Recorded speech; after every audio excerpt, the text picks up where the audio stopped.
Well, we are grinding through Nietzsche's book, The Spoke Zarathustra. I think about 3 or 4 more videos, and we will have conquered it. We're on page 291, and it goes to like 328. Okay, so let's begin. It has been quite invigorating to just examine what he's on about. We're still dealing with the higher man, and we are on paragraph number 10. Let us begin. It's a beautiful day. I got a vanilla latte, and everything is doing well. Mashallah tabarakallah. Let's begin. Buckle up, buttercup. Alright, bismillah. If you would go high, use your own legs. Do not let yourselves be carried up. Now here we see an expression that comes to mind. Don't ride my coattails. And think about kind of what that means. If you ever seen like a shark, sometimes they have these little fishes stuck to them. Assalamu alaikum, gentlemen Q. There's some critters who, as they walk, they got little critters on top of them. So they're kind of getting a free ride. And they get to go farther. But you can also think about nepotism. Somebody who their dad is a big shot and their dad offers them a position in the company that he did not earn and that he's only there because of his bloodline. Makes me think of the show Succession on HBO.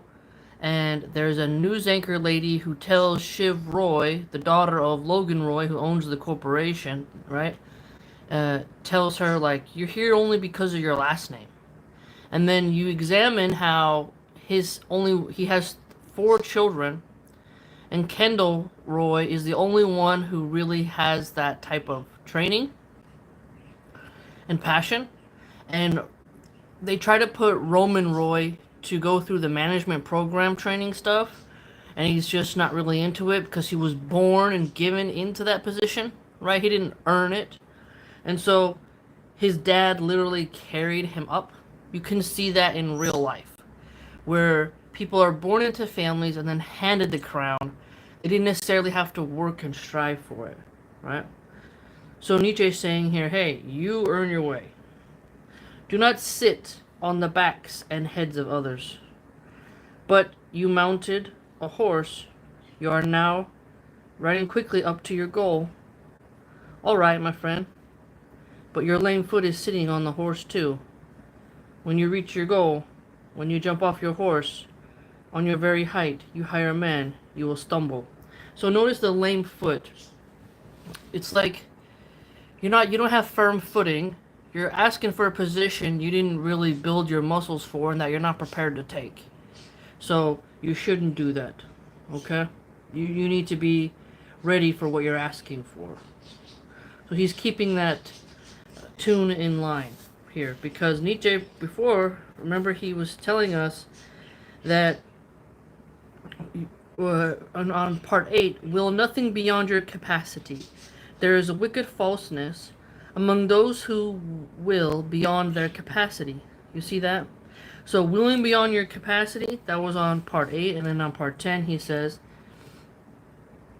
do not sit on the backs and heads of others. Do not let yourselves be carried up. And so you see this reminder of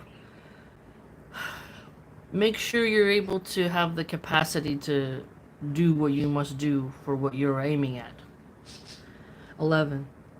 You creators, you hire men. One is pregnant only with one's own child. Do not let yourselves be gulled and beguiled. Who, after all, is your neighbor? And even if you act for the neighbor, you still do not create for him. Now, being neighborly, treating your neighbors well, having a good connection for with your neighbor, having your neighbor in mind, that's an interesting ethos that many of us have, right? So Nietzsche is mentioning the neighbor here. You don't get to curate for them. You don't get to force them to be how you want to be. You have to almost think of yourself first and not be used.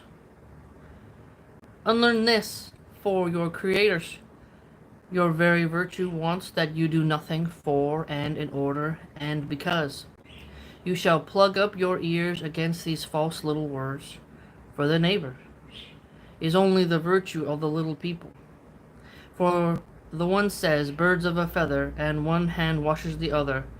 They have neither the right nor the strength for your egoism. So that's interesting here. Strength for your egoism.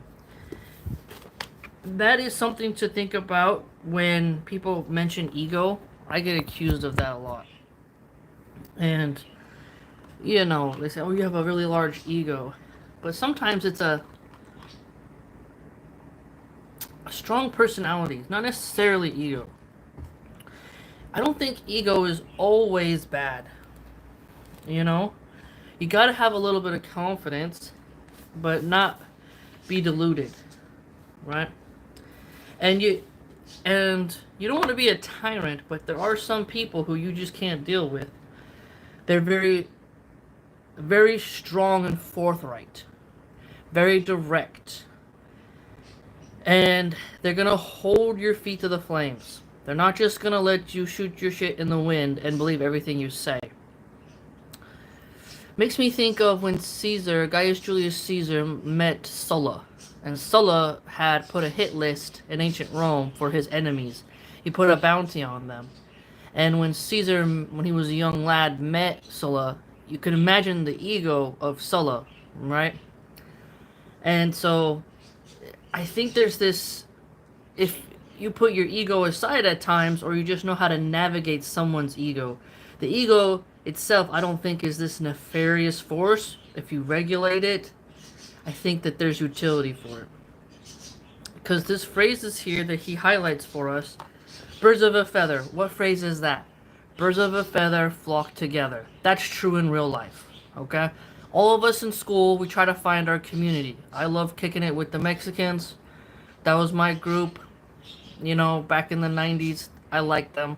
When I lived in Philly, I kicked it with the Puerto Ricans. You know? Gentleman Q says, knowing Webb to differ between ego and overconfidence, I assume. Yeah, I think that's what the vein is that he's getting at. Or at least that we're getting at. And so, yeah, like minds seek each other out. Okay? This is when you see the algorithms try to serve that, right? At least so we hope. But they're always changing the algorithms. I mean, I get ads for things I did not ask for, right? Johnny Depp Salah says, I'm afraid you would renounce your faith because there are many like you who did. What a retarded thing to say. What does that have to do? Talk about being a Debbie Downer. Why? What a dumb thing to say. Okay, anyways. So, and then one hand washes the other. This is also a phrase. You scratch my back, I scratch your back. What does that mean? Reciprocity. Reciprocity. Okay? So that's an important thing. It's not just me, I, serve me, I won't serve you, but rather, do me this favor, I'll do your favor. But if you're always looking for something in return, then you can get into a gnarly area. And if you're always expecting people to do something for you in the future when you're doing a favor for them, that can also go squirrely. So there's a great balance, right? In your egoism, you, creators, is the caution and providence of the pregnant. What no one has yet laid eyes on, the fruit. What your whole love shelters and saves and nourishes. Where your whole love is, with your child, there is also your whole virtue. So whole love, we got all-encompassing stuff here. Whole love, whole virtue, your work, your will, that is your neighbor. Do not let yourselves be gold with false values. Interesting. Ibukir says, Salam from Turkey. I remember the days you were reading and the day you reverted. May Allah bless you and your family. May Allah bless you as well, man. Okay. So, your work and your will, that's your neighbor. So, the inner neighbor versus your outer neighbor. 12. You creators, you hire men. Whoever has to give birth is sick, but whoever has given birth is unclean. Ask women. One does not give birth because it is fun. Pain makes hens and poets cackle. Now this is interesting here. Right here. Okay. So whoever has to give birth is sick.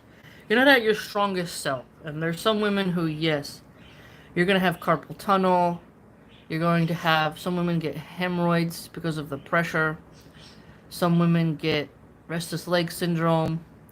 You're definitely fatigued a lot.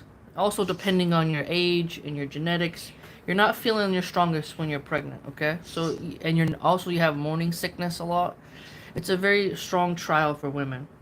And if you've just given birth, you are unclean, that's true. And in Islam, you don't pray while you're bleeding, right? You have 30 days, usually 33 days, and you don't have to do your salah then because you can't be in a state of purity. You're off the hook, and you just get to rest and survive those newborn days as your body adjusts to what it just went through. And you're not fit to have relations with either. Obviously, who would want that? Because you're just bleeding. But the mess of birth, it's a lot to process, And I think this is a great point. One does not give birth because it is fun. Yeah, giving birth is not fun whatsoever, It is not fun. I mean, thank Allah for epidurals in our time period. I mean, I know there's some women out there who are champions and they're like, I got through it just fine. But not me. I need that epidural. You creators, there is much that is unclean in you. That is because you had to be mothers. A new child. Oh, how much new filth has also come into the world. Go aside, and whoever has given birth should wash his soul clean. Now, this is interesting. Whoever has given birth must wash his soul clean. And then it says here, you creators, and then it says you're unclean because you had to be mothers. That's a very tense phrase. 13. Do not be virtuous beyond your strength. Again, so he said in 8, he's really great at reiterating his points in different ways. Will nothing beyond your capacity, he said in 8. In 10, if you would go high, use your own legs. Do not let yourselves be carried up. Do not sit on the backs and heads of others. And then 13, he says here, do not be virtuous beyond your strength. So, measure yourself. Measure yourself. Know yourself. That's what Socrates said. Know thyself. Because you gotta know what you're capable of. But today, okay, I'll give you an example. People will tell me, what do you think about the the Christians in Syria? And I've said many times, I'm like, that's not my wheelhouse. I'm not really interested in that. I can't really tell you about the politics of Syria. It's just not my thing. I'm not into it. I don't know. And then you'll see people get really pissed and be like, well, you should, and yes, and yeah. And I'm like, hey, you can go watch a grifter pretend they're a master of all trades and that they can put on any hat and speak about any subject. I know what I'm interested in, and I know what I'm not interested in. And I know what I can't talk about, and I can't talk about. But a lot of people, I notice, because there's so many grifters, they float from one topic to the other, being algorithm whores, and they always are chasing the trends, and so they have to kind of pretend that they know it all. And there's one content creator who, I'm not going to name him, because his fans will just make my life terrible for a while because of how hard they'll troll and false flag. But he's always talking on these different subjects, and I have this deep feeling that he's watching other people's videos and then just stealing their content, like repeating what that person says and presenting himself as an authority. And there's just something not genuine about it, because it's always surface level, and he will ban you if you ask him tough questions. And I just have this deep feeling of like, this person just steals other people's talking points and presents them as his own, and he doesn't give credit. No, so he doesn't feel comfortable with saying, I don't know how to do this, I don't know the answer. And if you can't admit what you don't know, you have sorry, you have not assessed your strength very well, have you? Think about it. You go to hire a chef. Let's say he doesn't know Japanese cuisine. Let's say he lies on his resume. He says, I know Japanese cuisine, I know Filipino cuisine, subhanallah, I know French cuisine, and I can do it all, baby. And you're just like, that kind of sounds suspicious because most chefs only master a certain number of cuisines, but they can do some dishes if you instruct them on the recipe of another culture and they can practice and get it down, right? Because they have the culinary skills, but they are not masters of every cuisine, right? No one has that much time, okay? Like, I've mastered, I would say, a lot of old school Americana vintage recipes. I have created my own. I'm very good with Italian and Mexican food. And I love Chinese food, and I'm always making Chinese food. And that's one of my favorite cuisines, okay? That's my range. Alright? Now, I can do Cuban recipes, Puerto Rican recipes, you name it. But I'm not going to say, I can do recipes from Yemen. I can do recipes from Qatar. I don't. I could look at their cookbooks and I could bust it out and, it'd be good. Maybe it won't be as good as someone who's been doing it for 15 years, right? But I'm totally honest with my self-assessment, so I know my strength, and I don't go beyond my strength. Now, I'll test myself and say, you know what? I still need to work in that. So remember, Nietzsche has done us a great service by consistently reminding people to be honest with how they measure themselves, right? It's really important. I can't stress that enough, And do not desire anything of yourselves against probability. Walk in the footprints where your father's virtue walked before you. How would you climb high if your father will not climb with you? But whoever would be first... Hold on, this is a weird one. But whoever would be a firstling should be aware, lest he also become a lastling.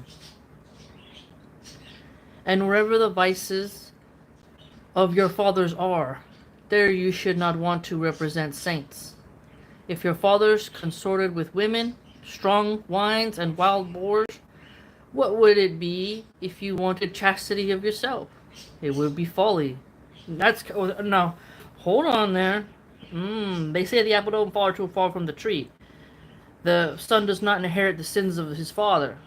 But your nature versus nurture argument is coming to play here. So your father was a womanizer.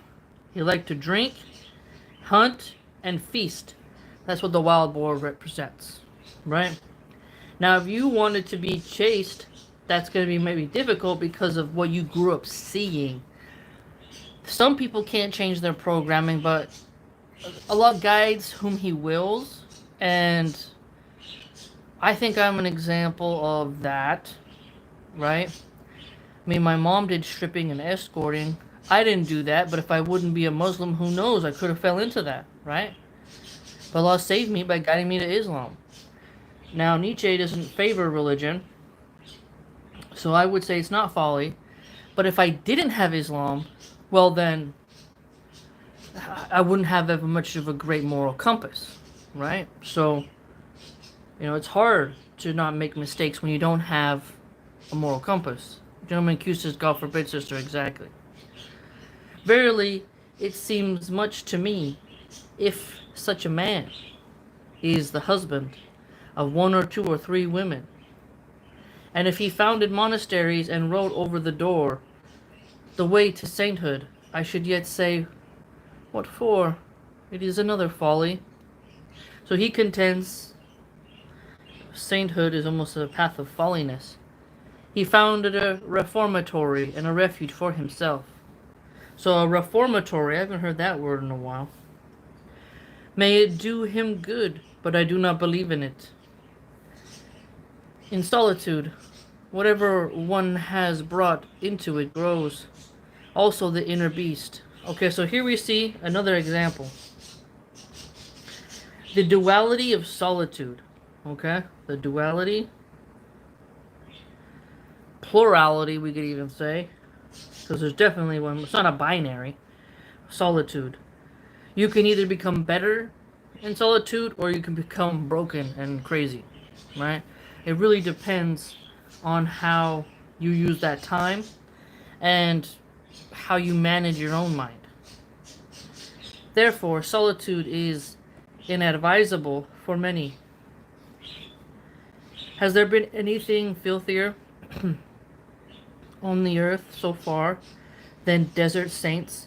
Around them not only was the devil loose, but also the swine. Okay, so he's really tough on people who contend to be saints, right? I don't pretend to be a saint, but I definitely ain't a swine. Swine, aka pig. I don't think in our era we have people pretending to be saints, except for popes. That's what I argue. I don't really think we have that much anymore. Or we have people like Joel Osteen or weirdos like that. I don't think we're in that era anymore. Now we have too much sin going on. Gentleman Q says, many great scholars of our Ummah were jailed in solitude and wrote one of their finest books there. A solitude with Allah is a gift in itself. Yes, it reminds me of Joseph. Remember Yusuf when he was in jail? In prison? You know, so yeah, definitely how you use it, it can cleanse you. But there's also people who will just unravel because they're not ready to face their own consciousness. Remember how last time I talked about music? And music is a form of escapism to keep noise in your head to prevent you from thinking. Imagine an alarm going off and you trying to sleep. It wouldn't be possible because the noise keeps interrupting your sleep cycle, your sleep patterns. Music is like the alarm of life. It's too stimulating to the point where it takes over, right? So, remember I told you that there was a lady who, and like people will have multiple screens on. It's different. Like I'll have a YouTube mini player on as I look at pictures of food or mountains, right? But when you get to like 3 screens, that's when you're going to a point of you have to have constant stimulation. And you're going to run into some weird areas. Alright, 14. Shy, ashamed, awkward, like a tiger whose leap has failed. Thus I have often seen you slink aside. You hire men. A throw had failed you, but you dice throwers. What does it matter? You have not learned to gamble and jest as one must gamble and jest. Do we not always sit at a big jesting and gambling table? And if something great has failed you, does it follow that you yourselves are failures? And if you yourselves are failures, does it follow that man is a failure? But if man is a failure, well then. 15. The higher is type. The more rarely a thing succeeds, you hire men here. Have you not all failed? Be of good cheer. What does it matter? How much is still possible? Learn to laugh at yourselves as one must laugh. Now this one, self-deprecation, sense of humor. There's also a balance in that as well. When you see people, I'm sure there's been tons of despots in the past who, you know, they're not going to accept any type of naysaying, contrarianism. It's different if someone you don't know is mocking you, but if it's like your family member and you're just horsing around and it's private and it's all in good natured, I don't see the problem in it. You know, humor can make you have thicker skin, but if you let humor go unchecked, then you take everything as a joke and don't know how to regulate yourself. Is it any wonder that you failed and only half succeeded, being half broken? Is it not something thronging and pushing you? Man's future. Man's greatest distance and depth, and what in him is lofty to the stars. His tremendous strength. Are not all these frothing against each other in your pot? Is it not any wonder that many a pot breaks? Learn to laugh at yourselves, as one must laugh. You higher men, how much is still possible? And verily, how much has already succeeded? How rich is the earth in little good, perfect things, and what has turned out well? Place little good, perfect things around you. O higher men, their golden ripeness heals the heart. What is perfect teaches hope. Now here, little perfect good things around you. I would say a good example of that is I've been adding more house plants to my living indoor, right? Like to my inside quarters. Because it's just succulent plants, cactuses, different, orchids, different indoor plants. It adds a different feel to your home when you have more plants. And they're just so cute and perfect. And I think that's just a form of visual wonderfulness. And I agree that if you put things around you, there's a form of healing in that you like. Some people do this with art and statuaries, but there are, a lot of statues, if they depict a human, a created being with a soul, they'd be haram. So you're not allowed to have those kind. And certain paintings that depict a human soul, pardon me, you're also not allowed to have. So you have to have you could have a pattern or something, or a nature scene, ocean scene. Okay? But there's ways in which you can take beautiful things from the earth and make it pretty. I like to collect minerals. I haven't been able to get any minerals lately due to budgets, but I do have some really cool minerals. No, not the stupid little crystals like the hippie girls have. Like actual geologists. Like I had a geology teacher. He had a display case of all these different kinds of minerals, aka rocks.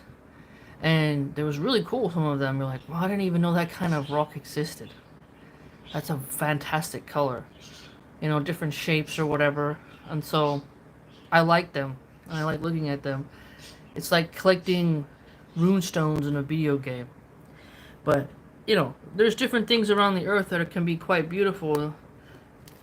And beauty is in the eye of the beholder. Another man's trash is another man's treasure. But you get the gist of it, right?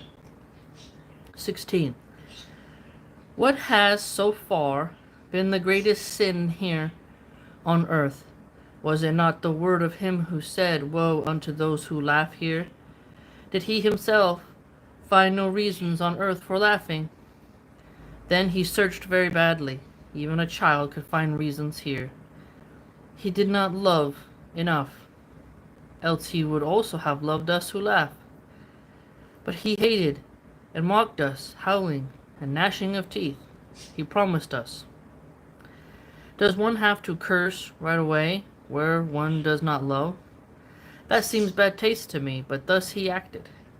Being unconditional, he came from the mob, and he himself simply did not love enough.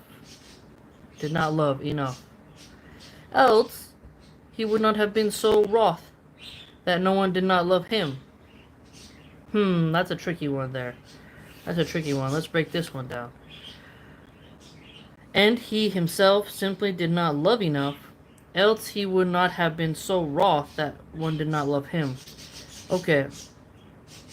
In Gladiator, with Russell Crowe, there's a character Commodus.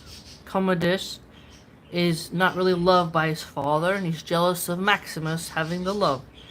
And there's a scene that really resonates with me, where Commodus smothers his dad, Marcus Aurelius, and smothers him, and says, like, why couldn't you love me? And he's crying, and he's filled with jealousy, and he puts down his own father, and he doesn't want Maximus to become the leader of Rome.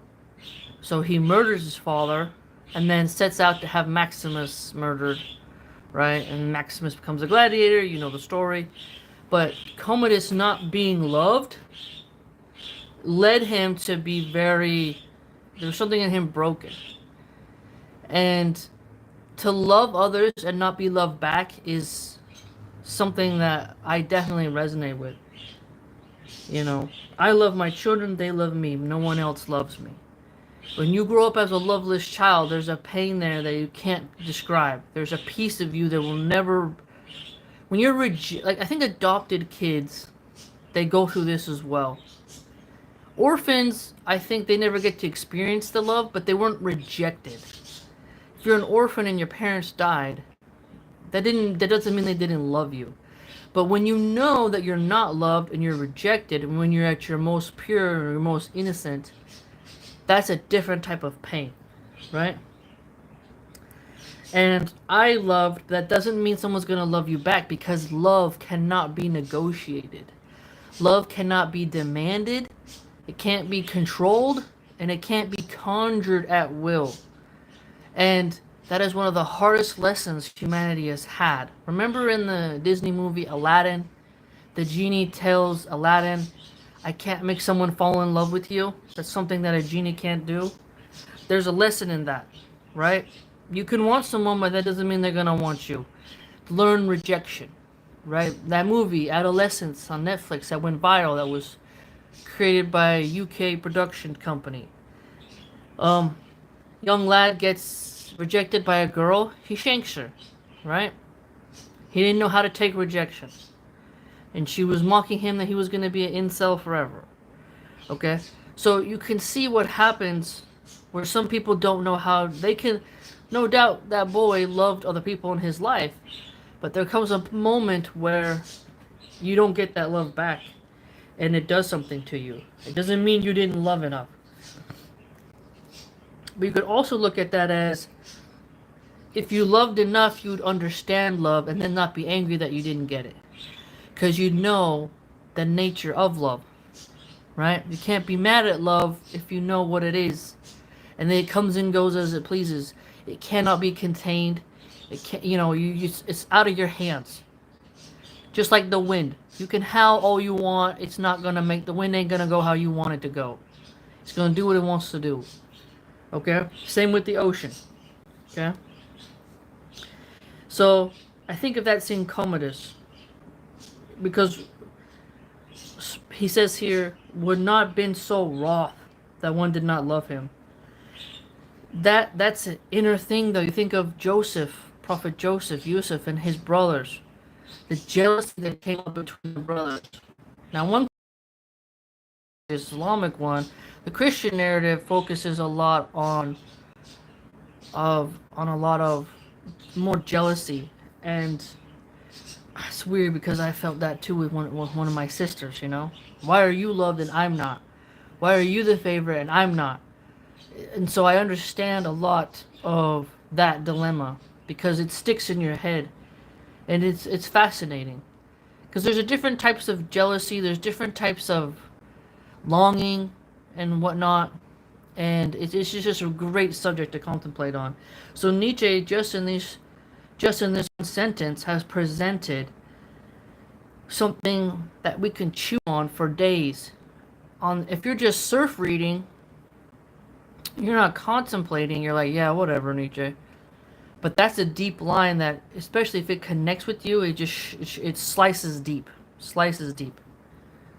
All great love does not want love, it wants more. Avoid all such unconditional people. They are poor, sick sort, a sort of mob. They look sourly at this life. They have the evil eye for this earth. So, avoid unconditional people. So people who want unconditional love.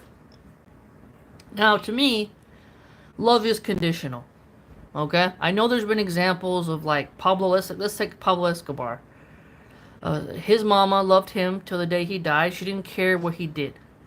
Okay? Let's take a fictional example. Cersei Lannister loved her son Joffrey even though he was bad. It's your boy. That's your blood, right? You wonder how can a mother continue to love their monstrous son or their monstrous daughter. But then you do realize that there are people who have to, like, they'll have a drug addict son or daughter, and they have to cut that person off and be like, I can't love you in the conditioned state that you're in, because your current condition is so bad, and you're wreaking so much harm upon the family and our mental health, that I can't love you how you need to be loved. Okay? Because by loving you, you're draining me and making life miserable and making me want to delete myself. Same thing in a marriage. A woman goes and cheats on her husband. Well, you've just broke the conditions of love of the marriage, which is loyalty. You've committed adultery. You've broken the conditions of your marriage contract, and now the conditions are not fostering an environment of love, and therefore he wants a divorce. Because now that garden of love cannot grow because you have trampled on it and broke the conditions that you needed to create an environment and an atmosphere of love to sustain itself. You see? So I've thought about this, like, I want you to love me unconditionally. Like, people will say that, and you're like, at first we hear this from romance movies, some songs, and stupid hippies. But ask yourself, wait a minute, so you get to treat me however you want? However horrible you want, and then you want me to love you? So if your love ruins me, I must still love you. And you may say, how can love ruin? Someone can love you in a perverse way and deprive you and neglect you, and their love doesn't feel like love. And the weird part about love is that it's shown by different people in different ways. And if they're not loving you in a way that makes you feel loved, then you don't feel recognized, and the conditions break. It's fascinating. And so when he says here, unconditional people are poor and sick and sourly. They have an evil eye for this earth. That's a very potent line, you know? When your children are small and they cry, have a fit, you love them unconditionally. But there are children who grow up and murder their parents. I watch a lot of true crime. How can a mother love their child if it murdered their father? If they committed such atrocities against children or animals, or became despotic tyrants who caused horrible atrocities across the earth, or they had sick perversional lusts and desires. As a mother, you can't love that stuff, right? Gentleman Q says, oh, Accumulate says there's no such thing as unconditional love. Gentleman Q, I think it's because motherly love is mostly driven by pure emotional approach. That's why they overlook their children's deeds. That's where the father steps in with their rational feet. That's a good point. Very good point. Avoid all such unconditional people. They have heavy feet and sultry hearts. They do not know how to dance. How should the earth be light for them? 17. All good things approach their goal crookedly. Like cats, they arch their backs. They purr inwardly over their approaching happiness. All good things laugh.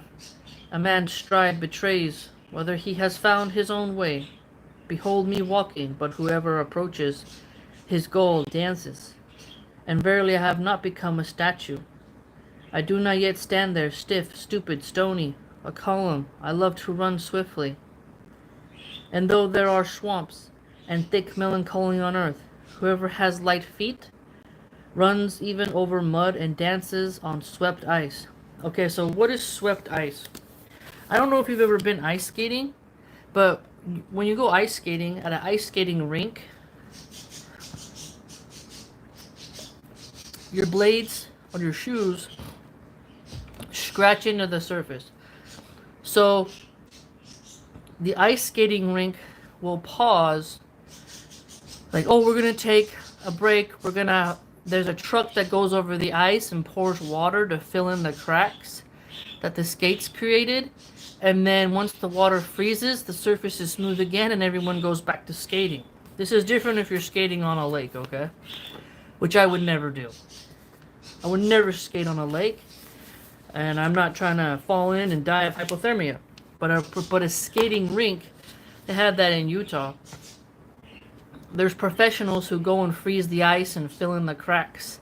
So when he says here, swept ice, That's a very unique phrase, because swept ice, I don't know if you've ever been on swept ice.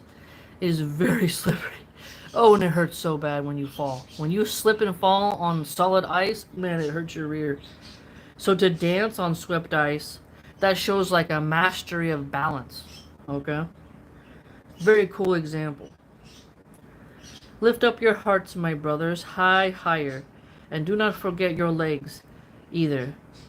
Lift up your legs too, you good dancers. And better yet, stand on your heads. Okay, so all good things laugh.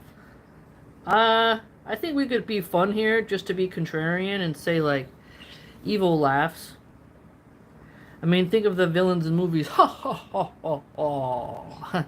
And what they want to do to you ain't nothing good, right? 18. This crown of him who laughs, this rose wreath crown, I myself have put on this crown. I myself have pronounced my laughter holy. Nobody else have I found strong enough for this today. Zarathustra the dancer, Zarathustra the light, waves with his wings ready for flight, waving at all birds ready and heady, happily light-headed. Zarathustra the soothsayer, Zarathustra the sooth laugher, not impatient, not unconditional, one who loves, leaps, and side leaps. I myself have put on this crown. Now, someone jumping around that bit makes me just want to get a stick and whack him. You know? Sit your ass down. It's too much bouncing and prancing. Like, well, stop it. It'd be quite annoying to see a guy skipping about. 19. Lift up your hearts, my brothers, higher. And do not forget your legs either. Lift up your legs too, you good dancers. And better yet, stand on your heads. In happiness too, there are heavy animals. There are ponderous peeds, through and through, curiously, they labor.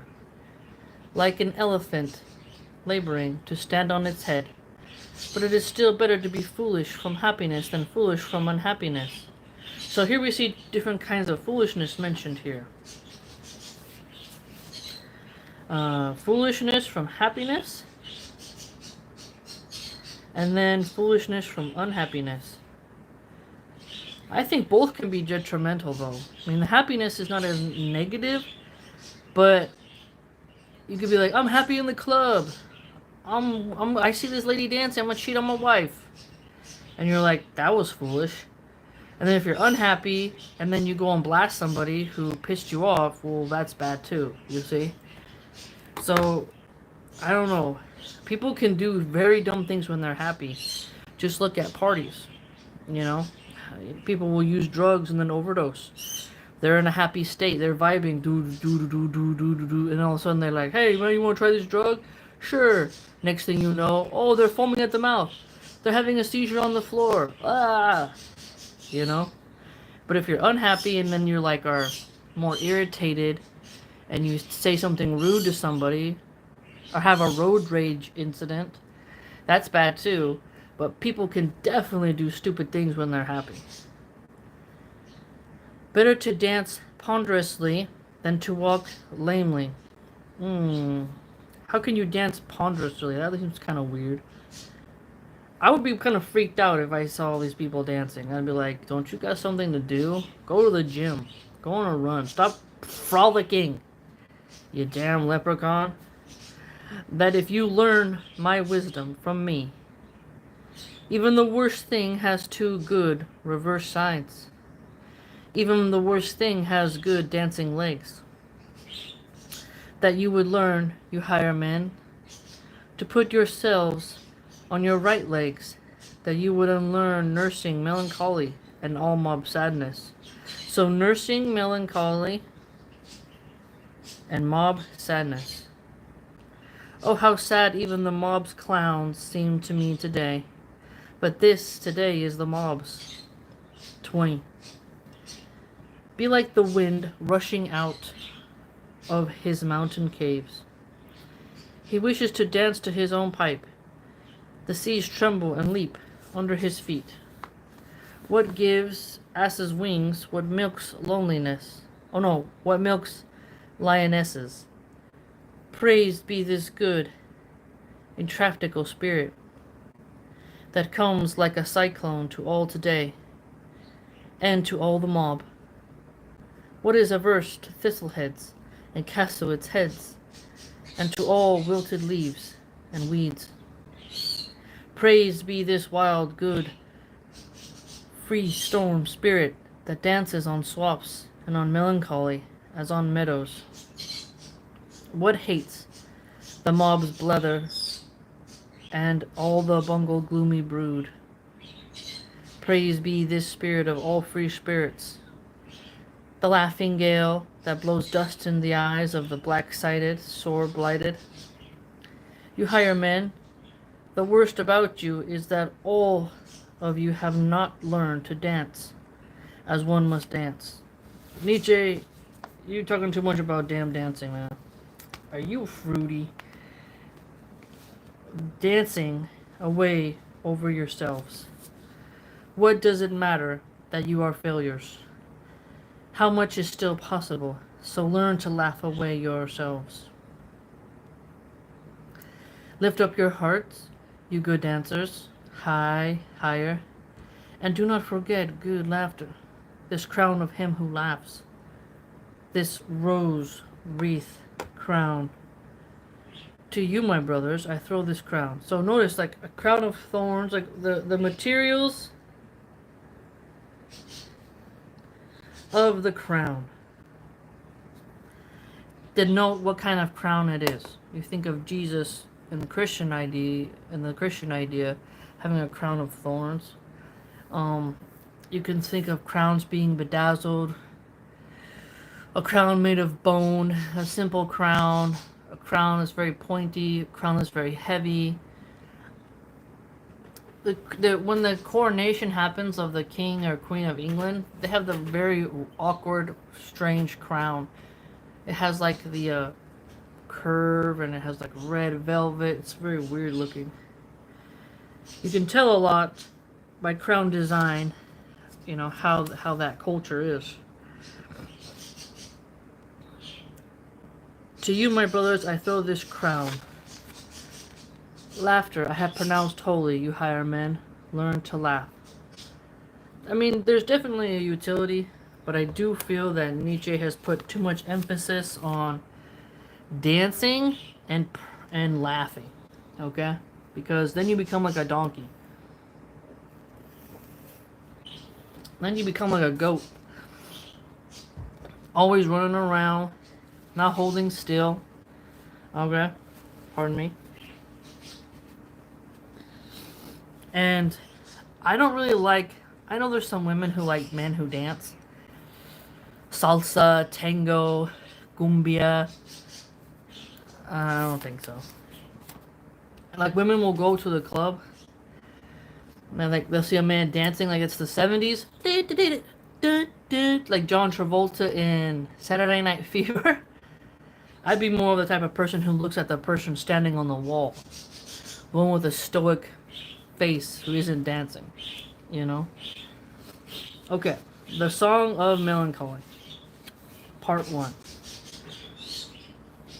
While Zarathustra delivered these discourses, he stood near the entrance of his cave, but with the last words he slipped away from his guests and fled into the open for a short while.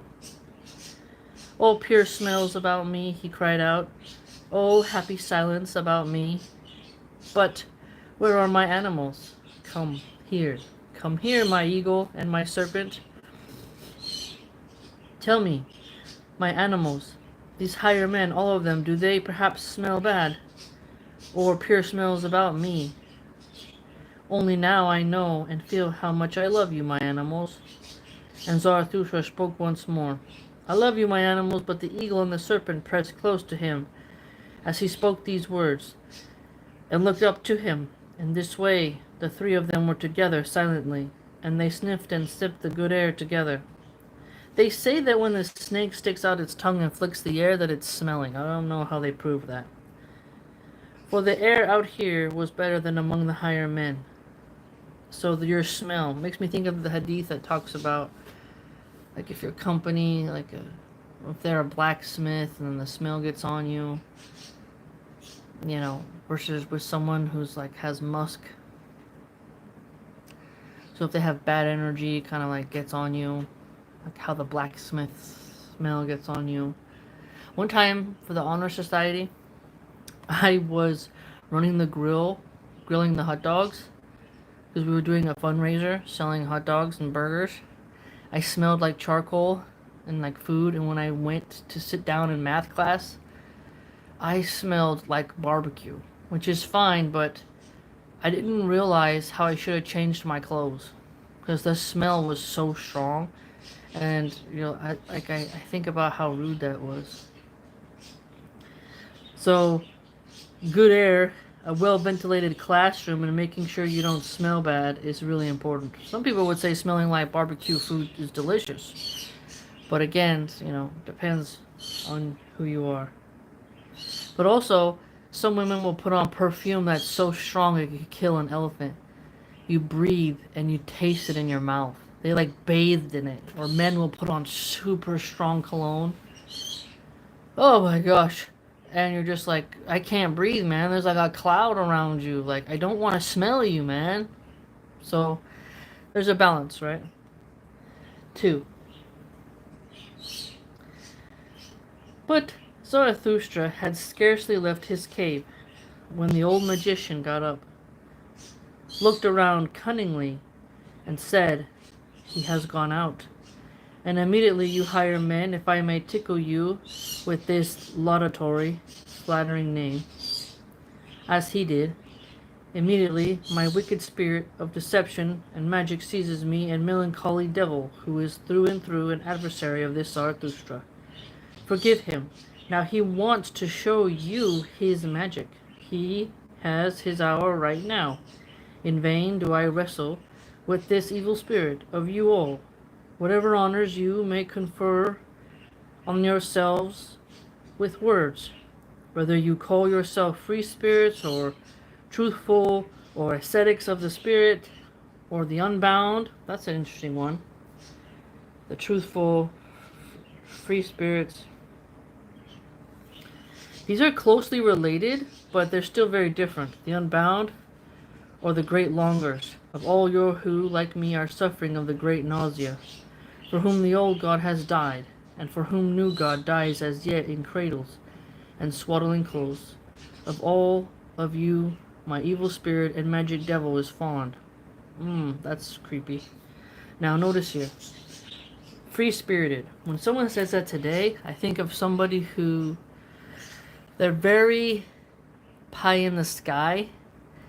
They're not too serious. They're like softer, like a rabbit energy. And they just are prancing about, and they just are smiling too much. They have a lot of charm. That's how I would picture it. Truthful, that's to me more of a very firm person, like a boulder in the river. They're gonna tell it to you how it is. They're not gonna beat around the bush, and they're not gonna placate you with sweet lies. Ascetics of the spirit, I would say those are people who don't seek to be in the spotlight by being a crowd pleaser. They don't really depend on others for their validation and sense of peace. And the unbound, those sounds more of a people who, they don't limit themselves, but they can kind of transgress boundaries. The great longers sounds a bit more of a depressing crowd.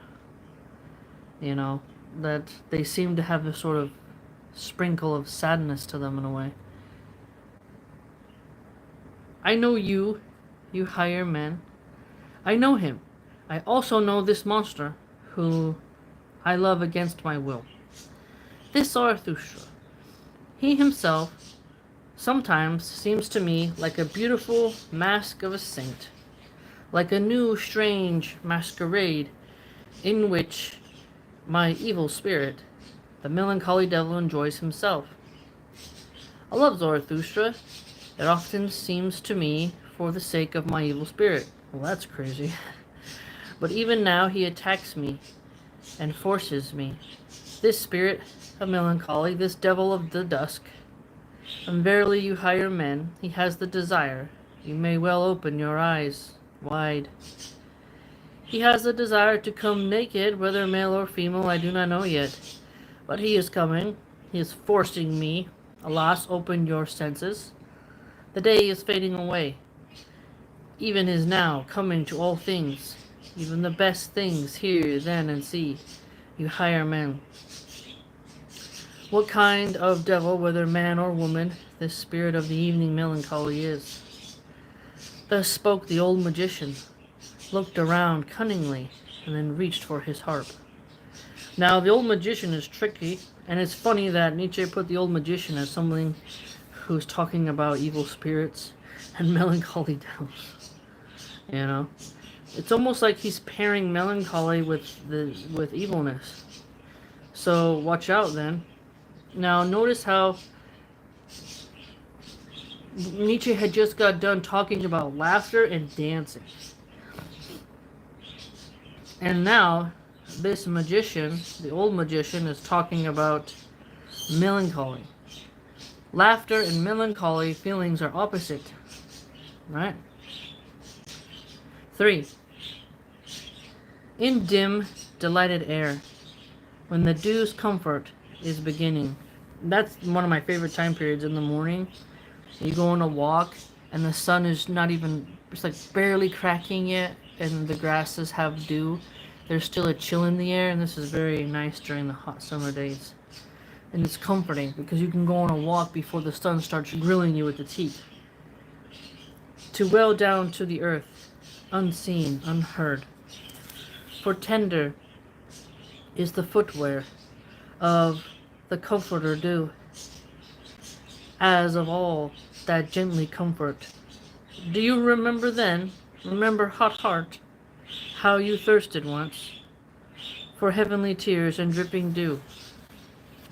Thirsting scorches and weary, while on yellow paths in the grass, the glances of the evening sun were running maliciously around you through black trees, blinding, glowing glances of the sun, mocking your pain. Suitor of truth, they mocked me. You? No, only a poet. An animal, cunning, praying, prowling, that must lie. That must knowingly, willingly lie. Lusting for prey, colorfully masked, a mask for itself, prey for itself. This, the suitor of truth? No. Only poet. Only speaking colorfully, only screaming colorfully out of fools' masks, climbing around on mendacious word bridges. Now that's a good one. Climbing around on mendacious word bridges.